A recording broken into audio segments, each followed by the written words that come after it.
नमस्कार. महाराष्ट्रातील विविध क्षेत्रातील बातम्या झटपट आपल्या मोबाईलवर पाहण्यासाठी लगेचच सबस्क्राईब करा राष्ट्रशक्ती लाईव्ह न्यूज आणि सोबत बेल आयकॉन प्रेस करायला विसरू नका. ताई साहेब, आज मी या ठिकाणी धनगर समाजाची बैठक मोठ्या प्रमाणात होत आहे. मी स्पीकर ऑन केलेलं आहे, माईकला लावलेला आहे. आणि या म्हणजे धनगर समाजाची जी काही खंत आहे इथं प्रत्येकाने आपापल्या भाषणात व्यक्त करून दाखवली. या जिल्ह्यामध्ये मोठ्या प्रमाणात हा धनगर बांधव आहे. या जिल्ह्यामध्ये धनगर समाजाचा म्हणजे खासदार यापूर्वी रखमाजी गावडे होऊन गेलेले होते. यानंतर या जिल्ह्याचं खासदार असतील, राज्यसभा असेल, विधान परिषद असेल, विधानसभा असतील, जिल्हा परिषद अध्यक्ष असेल किंवा पंचायत समिती सभापती असतील, जिल्हा परिषद सदस्य असतील, बाजार समितीचे सभापती असतील किंवा उपसभापती असतील, जे काही लोकशाहीतील लोकहिताची किंवा जी लोकांना न्याय देणारी पदं आहेत, या पदांमध्ये धनगर समाजाची खूप नगण्य संख्या या जिल्ह्यामध्ये धनगर समाजाला न्याय मिळाला नाही किंवा जे काही या आमच्या परिसरामध्ये जिल्हा परिषद सदस्य असतील, पंचायत समिती सदस्य असतील, यांना पुढे नेण्यात आलेलं नाही किंवा पुढे त्यांना सन्मान दिलेला नाही, उमेदवाऱ्या दिलेल्या नाहीत. समाजाला 25-15 असेल, खासदार आमदार फंड असेल किंवा कुठलंही जे असेल, हे धनगर समाजावरती अन्याय झालेला आहे. सगळ्या ज्या जिल्ह्यामधल्या ज्या नगर परिषद आहेत त्याच्यात किमान 2 तरी सभापती असावे, अध्यक्ष असावेत, आमच्या प्रत्येक ठिकाणी सभापती असावेत. याच्यासाठी आपल्या येणाऱ्या काळामध्ये किंवा धनगर समाजासाठी काय भूमिका आहे ही स्पीकर ऑन केलंय, आपण हे करावे. हो, नमस्कार सर्वांना, माझा नमस्कार. जय मल्हार. मी तुमच्या वेदना समजू शकते.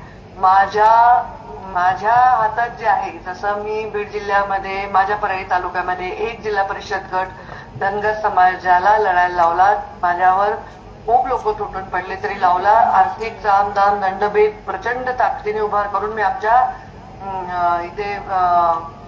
आबा बिडकरला उमेदवारी दिली होती. धनगर समाजाचा बळी गडदीला आम्ही सभापती केलं होतं ओबीसीच्या जागेतून. तर आम्ही नेहमी भावना, जेव्हा मुंडे साहेबांनी मला शिकवले की एका समाजाच्या आपण नाही, सगळ्या समाजाला प्रतिनिधित्व दिलं पाहिजे, तेव्हा लमाण समाजाला आम्ही वसंत राठोडला दिलं, बळी गडदीला दिलं. पण मला असं वाटतंय की गेल्या काही काळामध्ये दुर्लक्ष झालंय आणि हे दुर्लक्ष अक्षम्य आहे. पण मी स्वतः बाळांनो सत्तेत नसल्यामुळे मला फार हात बांधलेले असल्यामुळे मला काही करता आलं नाही. पण मी वचन देते, येणाऱ्या काळामध्ये जिल्हा परिषद, पंचायत समिती, मार्केट कमिटी, कोणत्याही महत्वाच्या जागी मी धनगर समाजाच्या लोकसंख्येच्या प्रमाणात त्यांच्यासाठी जागा आणि त्यांच्यासाठी सन्मान राखून ठेवणे हा माझा शब्द आहे. माझ्या हातात 5 वर्ष असताना मी जे करता येईल ते केलं, परंतु 5 वर्ष मीच अज्ञातवासात होते आणि मीच स्वतः कष्टात होते किंवा थोडीशी बाजूला पडल्यासारखे होते. त्या काळात तुम्हाला जर काही त्रास झाला असेल तर मी तुमची क्षमा मागते. पण माझ्या लेख समजून आणि आत्ताच्या आलेल्या संकट काळात आपण सर्वजण एकजुटीने जर लढलात तर मग मला कमी कष्ट पडतील. माझ्या पाठीमागे तुम्ही आशीर्वादाचं बळ उभं करा. मी तुम्हाला अंतर कधी देणार नाही, हा माझा तुम्हाला शब्द आहे. बाळासाहेब डोरसल्ले पण माझ्यावर काम केले 5 वर्ष. जेव्हा मी मंत्रिपदात होते तेव्हा त्यांनी किंवा या सगळ्या लोकांनी, तुमची टीम आहे, त्या कोणी मला काही कधी त्रास दिला नाही. आपले वाघमोडे दादा आहेत, सगळ्यांनी कामं केलेली आहेत. पुढच्या वेळी मी स्वतः प्रत्येक गोष्टीत लक्ष घालेन जसं पूर्वी घालत होते. ताईसाहेब, धनगर आरक्षण या विषयावरती आपली भूमिका स्पष्ट करा किंवा ज्या मुख्यमंत्र्यांनी मराठा बांधवांसाठी ज्या मुख्यमंत्र्यांनी शपथ घेतली होती, मी आरक्षण देणारा दिलेलं आहे, आपणही धनगर समाजाच्या आरक्षणासाठी आपली काय भूमिका आहे? मी नेहमीच धनगर समाजाच्या आरक्षणासाठी कमिटेड आहे. पण केंद्र शासनाचा विचार असल्यामुळे संसदेत गेल्यावर मी पहिला प्रश्न जर संसदेत मांडेल तर तो धनगर समाजाच्या आरक्षणाचा मांडेल. हे माझ्या आईल्या देवीची शपथ, महादेवाची शपथ घेऊन तुम्हाला शब्द आहे. हॅलो ताई, मी धारूरचा नगरसेवक यशवंत अण्णा गायके बोलतो.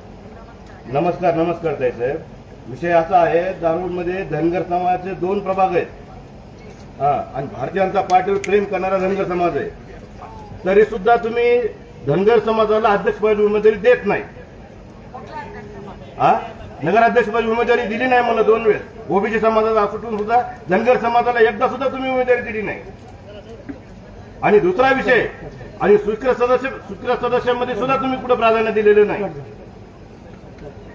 त्यामध्ये धनगर समाजाला प्राधान्य नाही. हा हो, पण आमच्यावर अन्याय झालाय. तुमच्याकडून आम्हाला उमेदवार ओबीसी म्हणून उमेदवारी आम्हाला तुमच्याकडून आम्हाला भेटली नाही. सर्वात जास्त समाज आसन होता. यापुढे आपण आमच्या पाठीशी भाजपमध्ये बदल उमेदवारी नाही मिळाली. सर यावर पूर्ण विचार करीन. आता मी म्हणाले ना, माझ्या- बसा बसा चालते ताई बोल चालेल. बसून घ्या, जाऊ नका बसा. ते बंद आपण दुरुस्त करू. ठीक आहे ताई.